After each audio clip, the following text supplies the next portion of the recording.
Welcome back to CFB Nation. I am your host, Nino Brown, and I got my guy, my man, Moon. And with on the screen, you already know what it means. Devy Downs. He's filling in for my guy D now.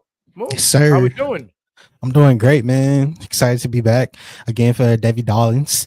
And I got Dina in the building already. Yes, sir. It's going to be a great show. We're talking about a heavy hitter, a monster on the field, and a guy that I know we both are excited about in the 2025 season with the Hurricanes. But, it's going to be a jam packed episode.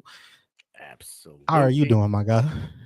I'm good, man. Can't complain. We Yeah. talking some football. People are kind of kicking back. A lot of people are getting into this draft season, which I get it. Yeah. Combine lists just came out. Guys that invited, go to cfbnation.com, check that out because we just got those lists released, offense and defense. But I'm kind of like me and KT always say. They kind of like when we get to this point, it's kind of like a kids who just graduated. Go to college, go do something else, go work in the real world, and Yeah. now I'm on to the next one. You know what I'm saying? So I'm kind of already I looking at feel the it. guys coming into next season, guys that were freshmen, possibly could be popping off, have opportunity. This gentleman in Miami, he seems like I know people can say, oh well, this guy. We'll get to all that, but Yeah. everything I see screams I want to be the RB1, and I'm ready for that. To take that next step. Yeah, yeah, he flashed a little bit, gave us a little sprinkle like Salt Bay, you know what I mean, a little bit Mhm. last year. But 6 foot 190. We're talking about Jordan Lyle. We believe he is a Devy Darlin, 4-star recruit, right? RB 11 in the 2024 class, top 250 overall. I mean, that's legitimate. You're top 250 prospect in a class. You are a dude. Went to St. Thomas Aquinas High School. Shout out to St. Thomas Aquinas, good friend of us on social media, always tagging us, and we go back and forth with them. So shout out to them. Fort Lauderdale, Florida. This guy was selected to the Sun Sentinel Super 11s out of South Florida. Yo, 14 straight dubs they rattled off his senior season. Lost the first game, won 14 straight. Kind of had him on his back. He was guy carrying them on the offensive side of the ball. And Yeah. we're gonna get into that. Moon, talk to me about this kid when he was at St. Thomas, because this kid just kept Just stacking. Yes. yeah. We like when Devy Darlings have the trajectory. With the green line, it just keeps going up and up and up.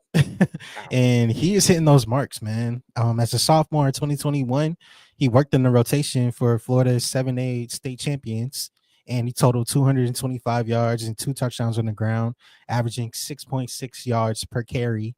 And he also scored twice in the passing game. He opened his junior season at Fort Lauderdale, St. Thomas Aquinas, who is a national powerhouse, right? Yes. And he did it in style in a game that was televised on ESPN, against St. Joseph's Prep, where he put up a career high 170 yards, 2 scores. And now in his junior season, he's starting to get the national hype now. Mm-hmm. When you talk about his sophomore stats, 10 games, 34 attempts, he had 225 yards, 2 touchdowns. But you look at the production in the yards per carry, it's 6.6. And it's like, okay, that's a good baseline to start. Junior year, he comes out ripped. I'm talking about Ready. rip. He's been in the weight room. 91 totes, 1,000 yards, 1,015 to be exact. 11.2 yards per carry, 12 touchdowns on the year. And then he also had 2 100-yard games, which was, just a cherry on top. Got involved in the passing game too, 6 receptions, 55 Yes. yards. And then we get to the senior season. He did it in style, opening up in a sophomore campaign, but the senior season was like kicking the door in. Mm-hmm. 1.3 K yards on the ground, 21 touchdowns. And my guy had 8 100-yard games while catching 13 passes for 177 yards and a touchdown. His commitments, that process was absolutely crazy. We'll talk about that a little bit later with this decommitment process to Ohio State. But that is what happened in high school. He balled out and he took those next steps He had schools from all around the nation wanting to talk to him. But I want to know what stood out to you about his attributes. This guy, it's gonna be interesting when we get to the end. We start talking play comps. I think you're gonna be like, "Oh, okay, all right." But I see this dude efficiency. Right? He's an efficient runner. He's got good lateral agility and quickness. Boop, got not super twitchy, but it's smooth, fluid, Mhm. quick out of the line of scrimmage, which I love. Right, but he's also patient. Like he sets the blocks up and gets to the next level very, very well. Reads the defensive well. Boom. Once he makes that commitment, boom, gone. Um, he's difficult to tackle. He's an absolute yak monster. We've seen it, in opportunities, even in his freshman year in Miami, when he got the time to run behind Martinez and Mark Fletcher, when he got those totes, and this dude was ripping them off. He bounces off defenders, eats up them yards. Like I said, a yak monster.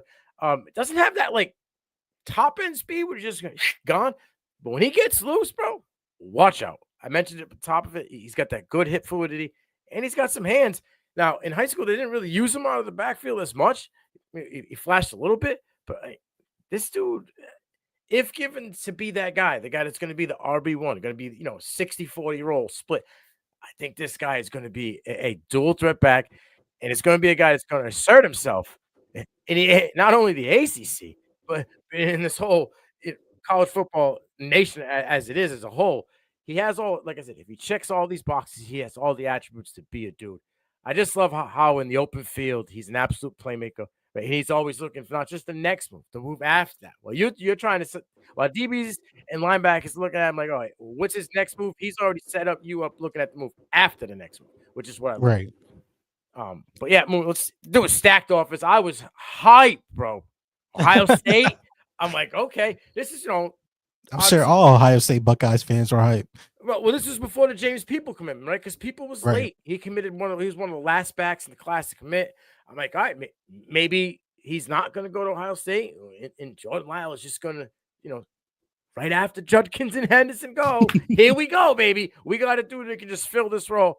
Didn't work out that way, right? Ended up going to Miami, but he had a ton of offers.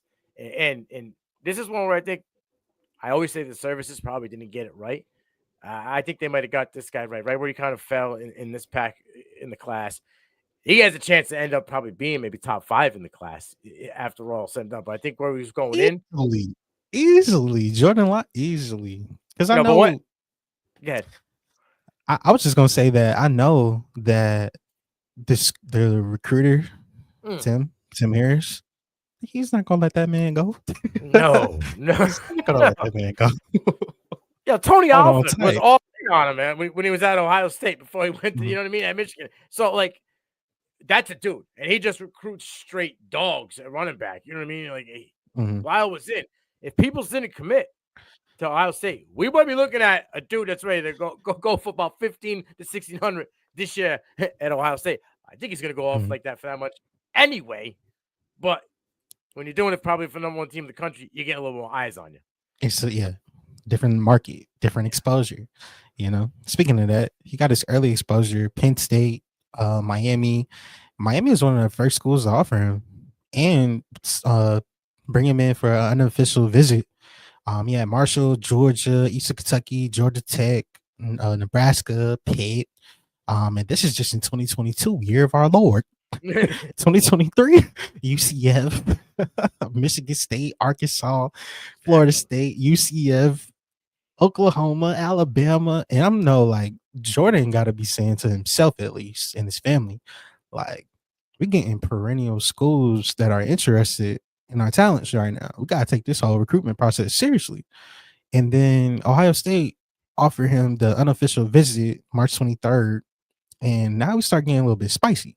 Miami says, nah, we're not going to have that happen. No, we're going to offer you an unofficial visit on April the 1st, 2023, right after Ohio State did. I said, okay, this is really where things is going to start get spicy. And then Ohio State had another official visit in June with them, and it looked like it went well. And by then, we're like, okay, to your point, Jordan Lyle very much so could be a Buckeye. And then Miami said unofficial visit, unofficial visit, unofficial visit. Okay, September, October, November. When you want to come? December. Yeah, And then they just put it on him heavy. heavy.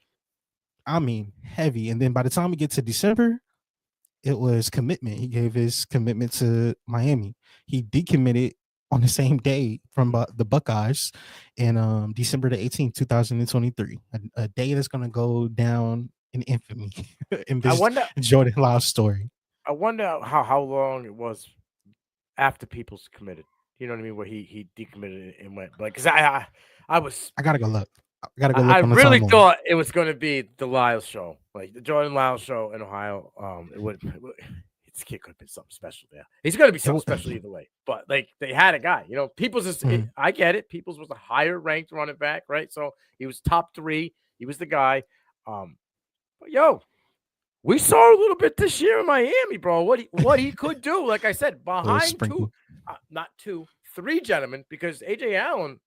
Oh yeah, AJ Allen did well as well. So 3 dudes that like put up numbers, and yes. Oh well, there was blowout games. Yeah, he played in blowout games, but there was games he was playing, in the third quarter. 11 games total at 54 attempts for 400 yards, 4 touchdowns. I love this number, boom. 7.4 yards per carry. The dude was efficient, which was my first attribute that I said to you. Efficient running back, right? He's not going to – none of this negativity. He ain't getting caught in the backfield. He's always going to be going forward, right? And it's going to be more than just 3 yards in a cloud of dust. He's good. He can make people miss in the phone booth, which is what you like. Right. It'll get you a couple extra yards. Sets up his blockers. Uses patience for the next level.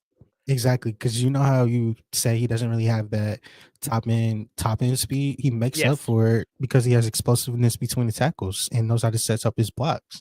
7.4 yards per carry in the ACC. Come on, Slim. When you starting it off, it's not no. Keep going. I'll let you keep.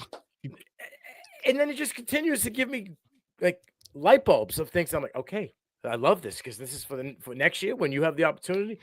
All right. 400 of his yards, 235 it came after contact. Love it. More than half. This one is what I love. 4.3 yards after contact per attempt. Boy. Sheesh. There's no stopping him at the line of scrimmage. He finds a way to continue to go forward. At all costs, this dude just keeps churning. And like I said, at that one night, that's 1 year. I feel he's going to get to that 200 mark by the time he's done with college football. 200, 202. I would bet on that. Yeah, I would bet on that. Solid NFL back at that size. His speed, his shiftiness. 40, almost 43% of the time, he's breaking away. It's a breakaway play. It's explosive coming out of this guy. This is what this guy does. Like I said, he's explosive at the line of scrimmage. He's a first down machine. 17 first downs he had last year. He had 9 runs of over 10 yards, right? And he's smart. Only 1 penalty committed in 11 games as a true discipline. Freshman. Thank you. Discipline. Thank you. He flashes. There was games he flashed, and people go, talented. Ball State, okay, fine. But he still averaged 6.5 yards per carry. Had 71 yards and 48 yards after contact out of the 71, right? USF. 6 attempts, 104 yards and a touchdown. 97 came on 1 carry. Fine. But the dude is explosive, like I said, and he's a playmaker. And then at the end of the season, with Martinez, and Fletcher, and Allen kind of worn down against Wake Forest, he had 7 for $115, right? A touchdown and 93 yards after contact. That's 16 yards per carry. This dude just eats up chunks of yards, and they used him in the bowl game. He had 9 attempts of 34 yards, which is what I loved because I wanted to see all these guys are done. Committed to the NFL, committed to the transfer portal, right? I'm not playing. Cam Ward's out at the half. This kid got some time. Hey, man, Cam Ward did everything he needed. No, I'm just saying. So when the dude was out and they were like, all right, we're going to make you try to beat us, homeboy did okay. You know what I'm saying? Like when they were stacking the boxes, again, we're going to make you try to beat us this way. He did okay. And he was Iowa State. Exactly. A solid team, top 25 team for most of the year. The kid has it, and there's an opportunity to move because this room, bro. Talk to me about this room. So we got, the ceiling. Well, first off, we always talk about mental reps because if you come to a university like Miami, you're going to have to wait. Like this is just dogs ahead of you, and it's not Mhm. because you are not one. It's not that you like weren't one of the best running backs in the state of Florida and the nation. Like it's just because you just gotta wait your time. And I'm happy that he could have tested the murky waters to the transfer portal Didn't have a chance. easily, Didn't want to. but he didn't want to. Mhm. And I think when you talk about the bond, you talk about being repping for home, you want that.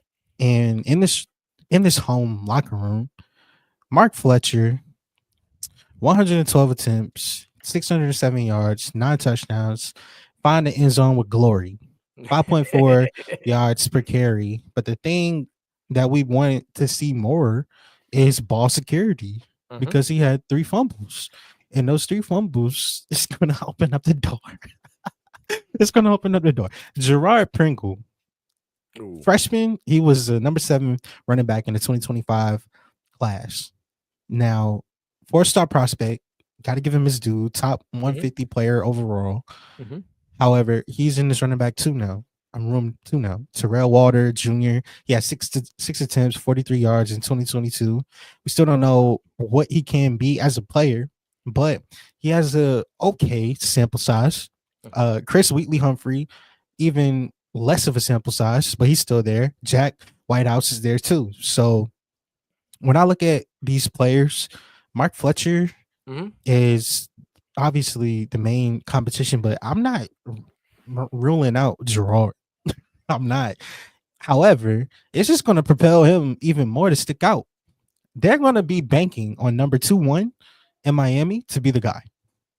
Oh, RB1, RB1, just put him there. Now, I know you have to go through spring, and I know we might as well be doing overreaction Thursday or something. Not Devy Darlings. But I'll just say he has a chance to take the next leap this year, even though the running back room has some talent on the top end. okay. Yes, there's talent on the top end, but I'm looking at 1, 2, 3 guys gone. Chris Johnson Jr. is gone. AJ That Allen's is true. gone. They both transferred. Damian Mhm. Martinez is gone. Right, he was the To the workhorse. league. Cam Ward is gone. Right, so They do have a new quarterback, who's not really mobile. He's more of a pocket but passer. you could build around him. You can't know. I'm just saying. So now you're looking at like almost 200 voided attempts, right? You're looking at like 1,300 voided yards and 12 voided touchdowns. Mark Fletcher can still have the exact same amount of carries he had, and we divide all that up. My man wasn't like my man didn't play. My man had 400 yards. We'll give him a quarter of that. Now he's at 850, almost 900 if he's sharing. If he's Oh, he can sharing. top that. He can be a Right. 1,000-yard back easily. And I think Right. that the philosophy Mario Cristobal has to lean into an identity of smash mouth you football. I know Cam Ward is not here anymore, and it's going to be a gut check to Miami fans all around the world. You're not going to be able to be bailed out by a just upper tier playmaker. And then you add in some of the hirings that they just did. You got the quarterback because you couldn't get John Mateer. So you still had to figure out a way. They addressed the wide receiver coach. The wide receiver room. They addressed the DB room. Got the DB coach coming in. They also have they've just been making key additions, and I just want Miami to lean into just a smash mouth physicality, run the ball, and if you can separate just your ego, Mario Cristobal, and just realize that the Cam Ward time is gone. Even last year, Miami should have ran the ball more. True. Georgia Tech game, you should have ran the ball more. You wouldn't be getting upset at Bobby Dodd. Let's just be real. There's so many times, especially over the last 5 games of the season, where they could have just leaned on the run game more. To your point, that's where I feel like he comes in the situation. Let's say Mark Fletcher stays at that, 115 to 125 range. Yeah. Red zone guy. Gonna be that Red zone guy. Yeah. Probably that short yardage guy as well.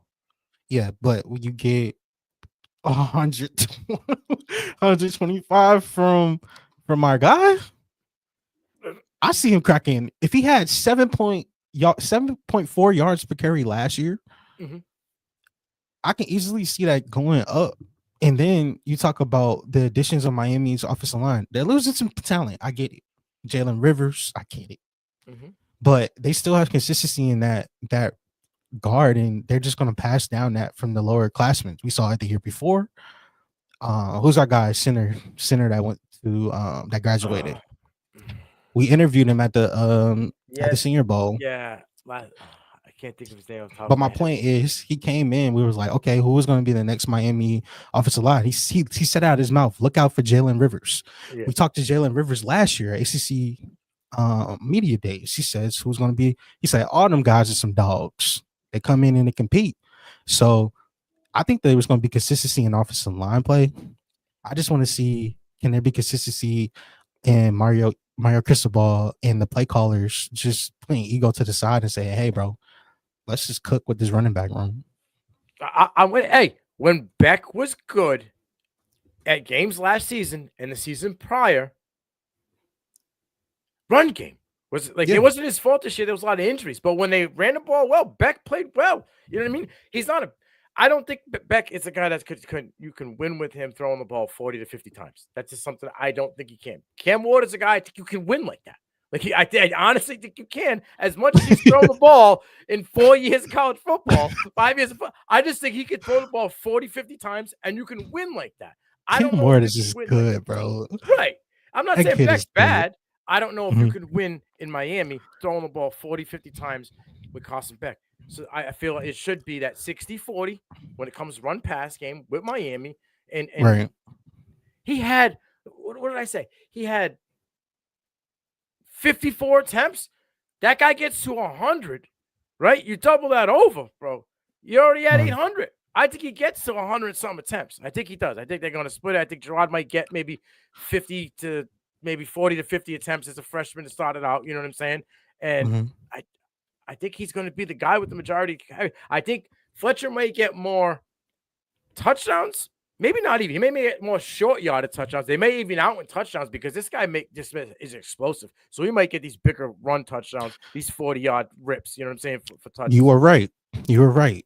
Miami's Achilles heel last year was the defense automatically, right? Right. Put your hands up if you're on defense. Put your hands behind your back. Yeah. Let me read you your rights because you didn't want to play ball the last part of the season for sure. No. But listen, like if they can get more shorter fields, just because their defense comes out, get a key play, takeaways, turnovers, flip the field, that's going to help them in those short yardage situations and goal line. So that lateral quickness that he has, he doesn't have to literally run to the outside, but if he gets that edge, you're cooked. You know what I'm saying? But he's shifty enough in between tackles and in the A and B gap where he can get out there and do his thing. So there's a lot in his game that I see for a couple gentlemen that, probably 8-10 years ago in college football. All right. Are you going back in the vault? Yeah, no, it just hit the style play screams to me like, and these guys are relevant in modern football. So I don't know. It's funny because one guy's career was better than the other in college, but then when we went to the NFL, one guy superseded the other by a lot. So I'll just go with ceiling floor overall career. Amir Abdullah out of Nebraska. This guy reminds me a little bit of Amir Abdullah, right? He can, if he fills into that 200-pound role, then he's right there with a shifty, right? Not super fast, right? Right. But shifty enough. But knows how to use the angles. Yes, and that's what Abdullah in Nebraska was so good at. He would line you up and then cut you down at the kneecaps, dude. So his game, right? And then he became a pass threat, which is what he was really good at the next level, especially when he was in Vegas, Oakland.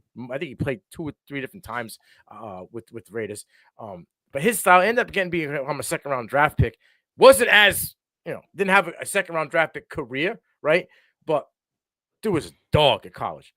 And then a dude who was a 5th-round draft pick in 2017 out of UTEP ended up being a perennial Pro Bowler, Aaron Jones, right? Almost 700 attempts, 4,000 yards, 33 touchdowns.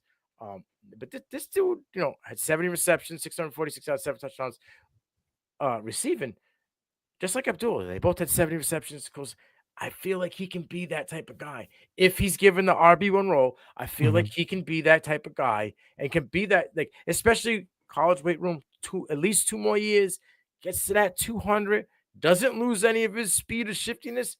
Mhm. That's his style of game fits, bro. Just in the intro alone, dude, like he does a spit, does a slide move, shifts. He's on 1 foot, dives off 1 foot to get himself to. That reminds me of like Just an Aaron freakish Jones ability. type play, right? Yeah. Or Abdullah coming out of Nebraska. So that's type of side. Gets to the outside edge. Good luck. Amir Abdullah got to the outside edge on a run and he sprung. He's ripping 25 easy, right? So He did that his entire time at St. Thomas Aquinas. yep. The entire time. Setting up angles. He has a knack. Jordan Lyle has a knack for setting up not just the blockers, but setting up defenders too. Whether it's like he's thinking ahead to know whether he's going to give you the dead leg or if I'm going to use your pad level against you and just swipe you off No, before I keep my contact balance and then race to the house for 50 yards. he's like Pete Weber, bro. He sets up the 7-10 split, just knocks it Yeah. down, bro. You know what I mean? Like he said, Yeah. I see you, I see the strong safety coming in. So he's closing off the left side of the field.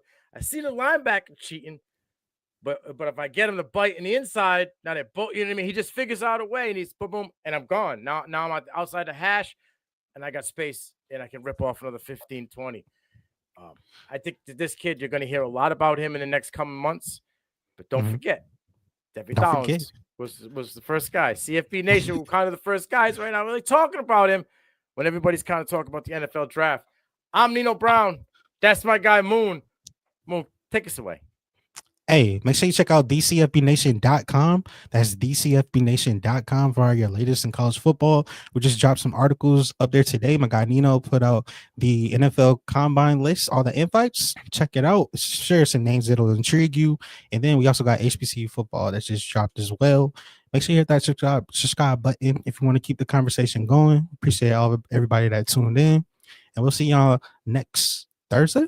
Yes, sir. For the next edition of Devy Dollins. Boom.